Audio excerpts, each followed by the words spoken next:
نحمده ونصلي ونسلم على رسوله الكريم اما بعد فاعوذ بالله من الشیطان الرجیم بسم اللہ الرحمن الرحیم وللہ العزت ولرسولہ وللمؤمنین صدق اللہ مولانا العظیم ان اللہ وملائکتہ یصلون علی النبی یا ایہا الذین آمنوا صلوا علیہ وسلموا تسلیما اللہم صلی علی سیدنا و مولانا محمد وعلی آل سیدنا و مولانا محمد وبارک وسلم۔ حمد و صلوات کے بعد میرے نہایت ہی واجب الاحترام میرے دوستوں، بزرگوں، ساتھیوں، اللہ رب العزت کا لاکھ لاکھ شکر، احسان اور فضل عظیم ہے کہ اس خالق کے کائنات نے ہمیں اشرف المخلوقات بنایا، اور پھر ایک اور احسان ہم پہ یہ کیا کہ ہمیں انسان بنا کر اپنا اور اپنے پیارے محبوب حضرت محمد صلی اللہ علیہ وسلم کا عاشق بھی بنایا، اور پھر احسان یہ فرمایا کہ ہمیں آقا علیہ الصلوۃ والسلام کی امت میں سے ہم کو بنایا۔ حضرات محترم، میں نے آپ احباب کے سامنے سورۃ المنافقین کی آیت میں سے ایک آیات کا چھوٹا سا حصہ تلاوت کرنے کا شرف حاصل کیا۔ اللہ رب العزت نے ارشاد فرمایا کہ وَلِلَّهِ الْعِزَّةُ وَلِرَسُولِهِ وَلِلْمُؤْمِنِينَ، اور اللہ کے لیے عزت ہے اور اس کے رسول کے لیے بھی عزت ہے اور مومنین کے لیے بھی عزت ہے۔ حضرات محترم، عبداللہ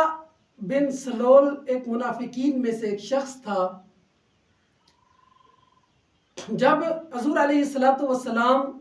ہجرت کر کے مدینہ المنورہ کے اندر تشریف لائے تو وہاں پر آپ صلی اللہ علیہ وسلم کے ساتھ جتنے صحابہ تھے، آپ مہاجرین میں سے تھے۔ آپ مہاجر بن کے جب مدینہ المنورہ کے اندر گئے تو وہاں پر انصار پہلے سے موجود تھے، تو عبداللہ بن سلول نامی شخص نے جھوٹ موٹ کا کلمہ پڑھ لیا۔ وہ اپنے آپ کو اس نے مسلمان کہلانا شروع کر دیا،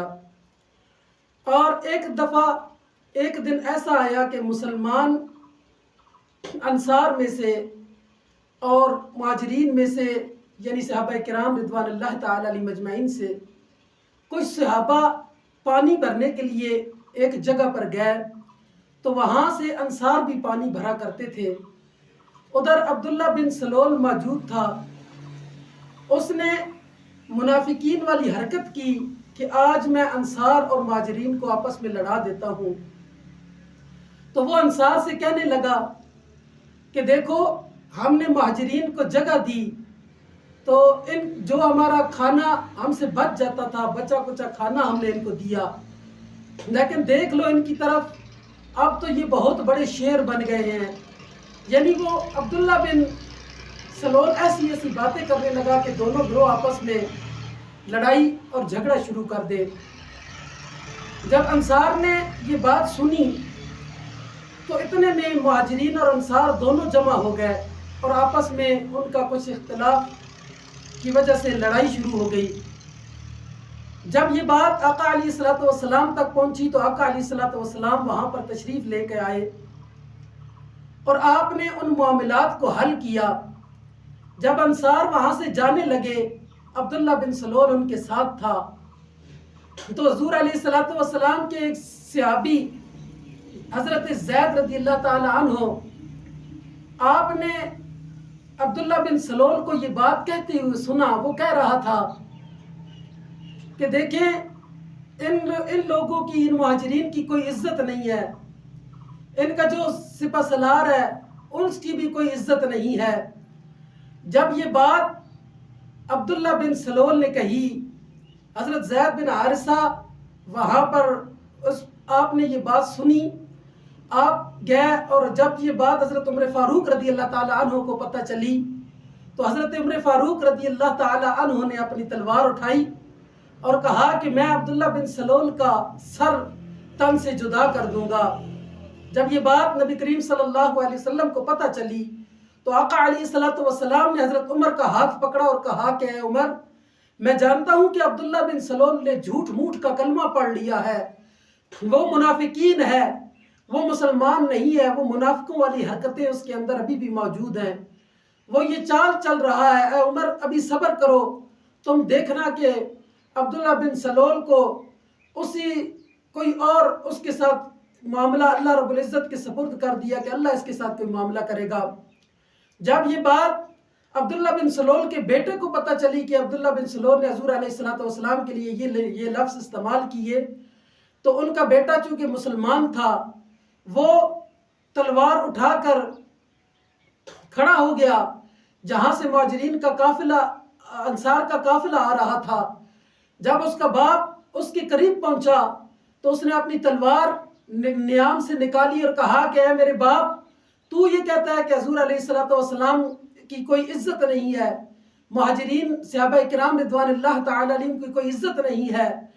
ارے اے میرے باپ تو یہ کہہ کہ حضور علیہ السلام کی عزت اس جہان میں جتنی بھی چیزیں ہیں، جتنے انسان ہیں، ان سب میں سے زیادہ حضور علیہ السلام کی عزت ہے، اگر تو یہ نہیں کہے گا تو میں تیرا سر تن سے جدا کر دوں گا۔ حضرت محترم آقا علیہ السلام کو جب یہ بات پتہ چلی، حضرت عمر سے آپ نے فرمایا کہ اے عمر، میں نے تجھے کہا تھا کہ صبر کر، صبر کا معاملہ اللہ رب العزت تمہیں عطا کرے گا۔ آج اس کے بیٹے نے جب یہ کہا تو وہ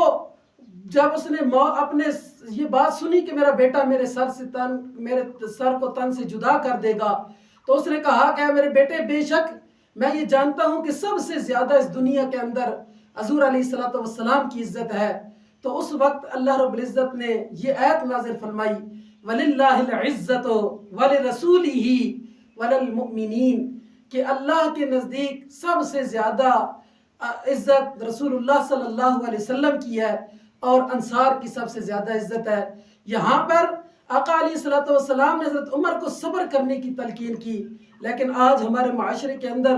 اگر چھوٹا سا کوئی ایسا کام ہو جائے، ہمیں کچھ معاملات ایسے ہو جائے، ہمارے گھروں کے اندر کچھ باتیں ہو جائیں تو ہمارے اندر علم اور بردباری نہیں ہے، ہم ایک دوسرے کے گلے کاٹنے تک آ جاتے ہیں، ہم ایک دوسرے کو مارنا اور پیٹنا شروع کر دیتے ہیں۔ حضرات محترم، اگر کوئی ایسی بات بھی ہو جائے تو ہمیں چاہیے کہ ہم اس پر صبر کریں، علم کا دامن اپنے سے وابستہ رہیں، ہم بردباری کے دامن کو نہ چھوڑیں، اللہ کے سپرد کریں تو اللہ یقیناً اس کا ہمیں صبر عطا فرمائے گا اور اس کا اچھا صلہ ہمیں عطا کرے گا۔ اللہ رب العزت کی بارگاہ میں دعا ہے کہ خالق کائنات ہمیں بھی علم،